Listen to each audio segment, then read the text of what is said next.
महाराष्ट्र चुनाव पर 6 exit poll आए हैं। इनमें से 5 महायुति की सरकार बना रहे हैं। एक में महाविकास अघाड़ी के आने का अनुमान है। सीटों के हिसाब से देखें तो महायुति को मिनिमम 128 सीटें मिलती दिख रही हैं।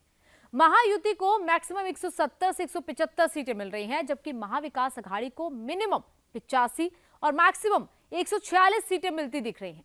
क्या ये तय मान लिया जाए कि मुंबई में फडणवीस और शिंदे की सरकार बन रही है, यह नाना पटोले और उद्धव ठाकरे का चांस बन रहा है? महाराष्ट्र के 5 करोड़ वोटर्स ने आखिर क्या फैसला लिया है, इसका सैंपल बूथ पर क्या देखा, ये आपको बताते हैं।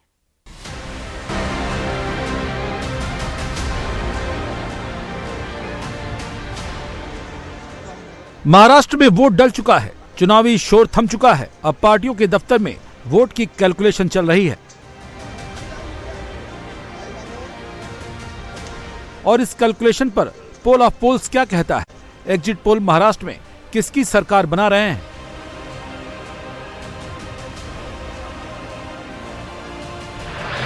महाराष्ट्र को लेकर 6 एग्जिट पोल आए हैं। इनमें से 5 में बीजेपी गठबंधन वाली महायुति सरकार बनने का अनुमान जताया गया है, जबकि एक में किसी को बहुमत नहीं मिलता दिख रहा है, जबकि पोल्स ऑफ पोल में बीजेपी की सरकार बनती दिख रही है।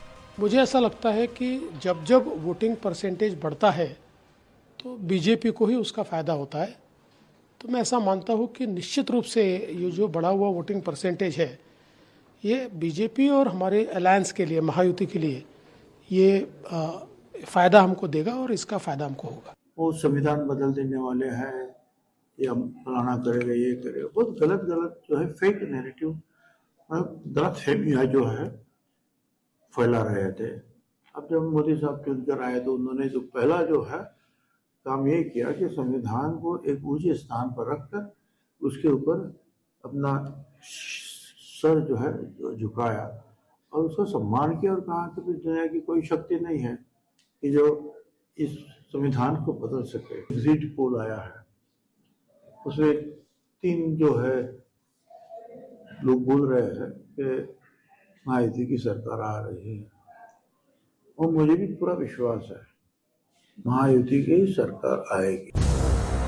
24 का फैसला 23 को होगा। जो 145 सेव करेगा वही महाराष्ट्र की कुर्सी पर राज करेगा और इस 145 के लिए मेन फाइट महायुति और महाविकास अघाड़ी के बीच है। लेकिन महाराष्ट्र में वो 10 जिले कौन से हैं जो सत्ता सिंहासन के लिए गेम चेंजर साबित होने वाले हैं? महाराष्ट्र के चुनाव में जिस जिले पर सबकी नजरें हैं वो नागपुर है। आरएसएस का सबसे बड़ा गढ़ होने की वजह से पूरे महाराष्ट्र की नजर नागपुर रीजन की इतनी सीटों पर टिकी है। नागपुर की सबसे हॉट सीट साउथ वेस्ट से डिप्टी सीएम देवेंद्र फडणवीस मैदान में हैं। जीत की हैट्रिक लगा चुके फडणवीस इस बार जीत का चौका लगाने की तैयारी में हैं। फडणवीस के सामने कांग्रेस ने अपने पार्षद प्रफुल्ल गुडाधे को उतारा है। वे 2014 में फडणवीस से हार चुके हैं। खास बात यह है कि प्रफुल्ल के पिता विनोद गुडाधे पूर्व भाजपाई हैं। उन्होंने ही नागपुर में पहली बार बीजेपी को जीत दिलाई थी और शहर से पार्टी के पहले विधायक बने थे। नागपुर साउथ वेस्ट सीट के इलेक्शन कैंपेन पर आरएसएस और भगवा का सबसे ज्यादा असर दिखा था, इसलिए यही वो सीट है जो पूरे नागपुर रीजन का मिजाज तय करेगी। नागपुर में 12 विधानसभा सीटें हैं। 2019 में बीजेपी ने इनमें से 6 सीटें और कांग्रेस ने 5 और 1 निर्दलीय ने जीती थी। लेकिन नागपुर में इस बार जनता का क्या मूड है वो भी जान लीजिए। हम लोग मुद्दा मेन ये रखे भी है कि विकास हो, अच्छा नेता है और बढ़िया काम करे, बस ये हमारी उम्मीद है। काम करेगा, सबके लिए काम करेगा, जनता के लिए काम करेगा, बस वही हम लोगों की मांग है और क्या है। विकास हो रहा है शहर में, अच्छा काम हो रहा है, हर चीज़ सही साउट हो रही है, बहुत बढ़िया, इसीलिए विकास के नाम पे वोट दिया जाएगा। महंगाई बहुत बढ़ गई है। मेरा मुद्दा ये है कि वुमेन सेफ्टी और जो बेरोजगार युवा है उनके लिए वोट करने आया। महंगाई सबसे ज़्यादा भयानक मुद्दा यहाँ का। बस पहली चीज़ देखा जाए तो बटोंगे तो कटोंगे एक नारा इसलिए है कि उसमें बता रहे हैं कि सारे पूरे देश नागरिक को एक साथ जुड़ के रहना है। अगर तुम अलग होते हो तो तुम कटोगे उसमें, और बहुत सारे लोग हैं जो इसको अलग वे में ले रहे हैं। तो मिलकर रहने की बात आ रही है। हाँ, इसमें मिलकर रहना है। अगर हम अपने समाज से और सारे नागरिक अलग होते हैं तो हम उस टाइप में कटेंगे, ये चीज़ आई है। बीजेपी के दूसरे कद्दावर नेता और प्रदेश अध्यक्ष चंद्रशेखर बावनकुले भी नागपुर की कामठी सीट से मैदान में हैं।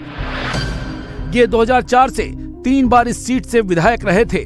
2019 में उनका टिकट काटकर टेकचंद सावरकर को दिया गया और उन्होंने जीत का परचम लहराया। कांग्रेस ने इस बार 2019 के प्रत्याशी सुरेश भोयर को रिपीट किया है। इसके पीछे पिछली बार जीत हार का मार्जिन 11,000 रहना सबसे बड़ी वजह है। आज विकास का महायज्ञ है और इस महायज्ञ में चुनाव के इस वोट्स करके हमने जो चुनाव के महायज्ञ में आहुति डालनी है, चुनाव के वोटों की हमने करना है, तो मैंने चुनाव का वोट किया है और मुझे लगता है कि कामठी विधानसभा में एक बड़ी विजय होगी, अच्छी खासी विजय मिलेगी। जनता महायुति के बाजू में मतदान करेगी और मुझे भी हमारे कामठी विधानसभा की जनता सेवा का मौका देगी। बावनकुले पार्टी के बड़े ओबीसी चेहरा हैं और तेली समाज से आते हैं। विदर्भ से कुनबी समाज के बाद तेली समाज ओबीसी का दूसरा बड़ा वर्ग है। चंद्रशेखर का टिकट कटने से ओबीसी वोटर नाराज हो गया था। इसी वजह से 2019 में विदर्भ की 62 सीटों में बीजेपी 44 से 29 पर खिसक गई और कांग्रेस की सीटें 12 से बढ़कर 15 हो गईं। लेकिन इस बार बीजेपी ने पुराने पैटर्न पर लौटकर हिस्ट्री रिपीट करने की ट्रिक तैयार की है। विदर्भ के बाद सबसे बड़ी जंग पश्चिम महाराष्ट्र की 70 सीट पर छिड़ी है, क्योंकि 2019 तक ये रीजन पवार फैमिली का गढ़ रहा है। लेकिन पूरे महाराष्ट्र की नजर इस बार पश्चिमी महाराष्ट्र की बारामती पर ही टिकी है, क्योंकि यहाँ से पवार की पावर का फैसला होगा। अजीत की तकदीर लिखी जाएगी। बारामती से एनसीपी वर्सेस एनसीपी की लड़ाई में चाचा भतीजे आमने सामने हैं। डिप्टी सीएम अजीत के सामने चुनौती कड़ी है। बड़े भाई श्रीनिवास पवार के बेटे योगेंद्र पवार शरद गुट की एनसीपी से उनके सामने हैं। इस चुनाव में शरद पवार के साथ योगेंद्र उसी तरह नजर आए जैसे पहले अजीत पवार दिखते थे। बारामती हमेशा से पवार फैमिली का पावर सेंटर रहा है। विकास जो है वो पूरे में इंडिया में मैं बोल सकता इतना अच्छा है। अजीत दादा जो है हमारे अभी के एमएलए और उप मुख्यमंत्री, बहुत बढ़िया काम है। सोशल वर्क अच्छा है, गौर गरीब के लिए आते हैं, कुछ काम रहता है वो करते हैं और इसके लिए विकास, टोटल विकास के मुद्दे। अभी पहले जो लोकसभा का होता वो बावनिक के मुद्दे पर हो गया था, अभी ये विकास के मुद्दे पर हो गया है। जो हमारे एमएलए अजीत दादा पवार साहब है, इनके वास्ते हमारे बारामती का बहुत विकास हो गया है। पवार साहब ने भी किया था, लेकिन महाराष्ट्र में कटेंगे या बटेंगे या वोट जिहाद की बात चलेगी, जिस तरीके से हिंदुओं के लिए बात चल रही है। नहीं, वो ऐसी इधर बात नहीं, हम सब एक है। हम हिंदू मुसलमान सब एक करके सबने हमें अजीत दादा को मतदान किया है। देखो, जो बारामती में अंदर, बारामती शहर के अंदर, बारामती तालुके के अंदर जो डेवलपमेंट हो रही है उसको देखकर हमने मतदान किया है आज। किसकी हवा लग रही है आपको? हवा तो अभी नहीं उसका कुछ बता सकते। रुक, हवा तो शरद पवार साहब का ही। बारामती सीट शरद पवार का गढ़ रही है। वो 1967 से 1990 तक लगातार 6 बार इस सीट से विधायक रहे थे। वहीं 1991 में उपचुनाव के बाद से अब तक अजीत पवार 7 बार यहां जीत चुके हैं। अब एनसीपी 2 फाड़ हो चुकी है। अजीत गुट वाली एनसीपी बीजेपी के साथ है। ऐसे में अजीत पवार अपने ही परिवार के खिलाफ लड़ रहे हैं। चचेरी बहन सुप्रिया सुले पर बिटकॉइन मामले में गंभीर आरोप लगा रहे हैं। बेटी सुप्रिया सुले पर आरोप लगा तो पिता शरद पवार भी सामने आए। उन्होंने भतीजे अजीत पवार के आरोपों का जवाब दिया। जो कुछ ऑडियो दिखा रहे हैं वो आवाज के बारे में मुझे इतना ही जानकारी है। मैं दोनों को भी बहुत अच्छी तरह से जानता हूँ, बहुत सालों से जानता हूँ। एक तो मेरी परिवार की मेरी बहन है और दूसरे हमने जिनके साथ बहुत साल काम किया है, तो वो भी आवाज उनका ही है, उनका बोलने का टोन, उनका आवाज दोनों का वही है। अभी इसके बारे में इंक्वायरी हो जाएगी। इंक्वायरी होने के बाद पता चलेगा कौन है, क्या है इसके पीछे, सच राज क्या है वो पता चलेगा। उन्होंने उसकी नोंद ली है और वो इंक्वायरी कर रहे हैं कि सच क्या है।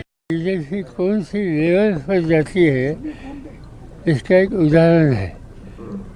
जिसने आरोप किया था वो आदमी जेल में था कई महीनों से, और ऐसे लोगों को सामने लेकर झूठे इल्जाम लगाना ये उनकी भारतीय जनता पार्टी कर सकती। पश्चिम महाराष्ट्र शरद पवार का गढ़ रहा है। इस रीजन में कुल 70 सीटें हैं। 2019 में यूनाइटेड एनसीपी ने सबसे ज्यादा 27 सीटें जीती थी, जबकि दूसरे नंबर पर रही बीजेपी ने 20 सीटों पर जीत दर्ज की। कांग्रेस को 12 और यूनाइटेड शिवसेना को 5 सीटें मिली थी। महाराष्ट्र में सबसे बड़ी जंग 39 सीटों वाले ठाणे कोंकण रीजन में है। असली शिवसेना कौन है, नकली शिवसेना कौन है? आम मराठी मानुष बाला साहब ठाकरे की शिवसेना का वारिस किसे मानता है, इसका फैसला भी इसी रीजन से होगा। ठाणे महाराष्ट्र के सीएम एकनाथ शिंदे का गढ़ है। शिंदे ठाणे की कोपरी पचपकड़ी सीट से मैदान में हैं। शिंदे 2004 में पहली बार ठाणे सीट से विधायक चुने गए थे। इसके बाद पिछले 3 चुनाव कोपरी पचपकड़ी सीट से 50% से ज्यादा वोट पाकर जीत रहे हैं। 2019 के चुनाव में उन्हें करीब 1.25 लाख वोट मिले थे। इस बार मुकाबला शिवसेना वर्सेस शिवसेना का है। पार्टी में टूट के बाद ये पहला विधानसभा चुनाव है। पिछले 5 साल का कारोबार लोगों ने देखा है। 2019 में क्या हुआ था लोग आज भूले नहीं है। लोगों का मैंडेट क्या था, और लोगों का मैंडेट था महायुति। जनता का मैंडेट था महायुति, लेकिन सरकार महायुति की नहीं बनी, इसलिए वो लोगों के ध्यान में है पूरी तरह। और 2.5 साल का कार्यकाल भी देखा है उन्होंने, और हमारे 2.5 साल का भी देखा है, और इसलिए हमारे 2.5 साल में एक तरफ विकास, जो विकास को रोका था हमने उसको शुरू किया, और मुझे विश्वास है 2.5 साल में जो महायुति ने काम किया है, जो कल्याणकारी योजनाएं, जो विकास, उसके बलबूते पे आने वाली सरकार जो है मजबूत थम्पिंग मेजोरिटी की, ये महायुति की होगी।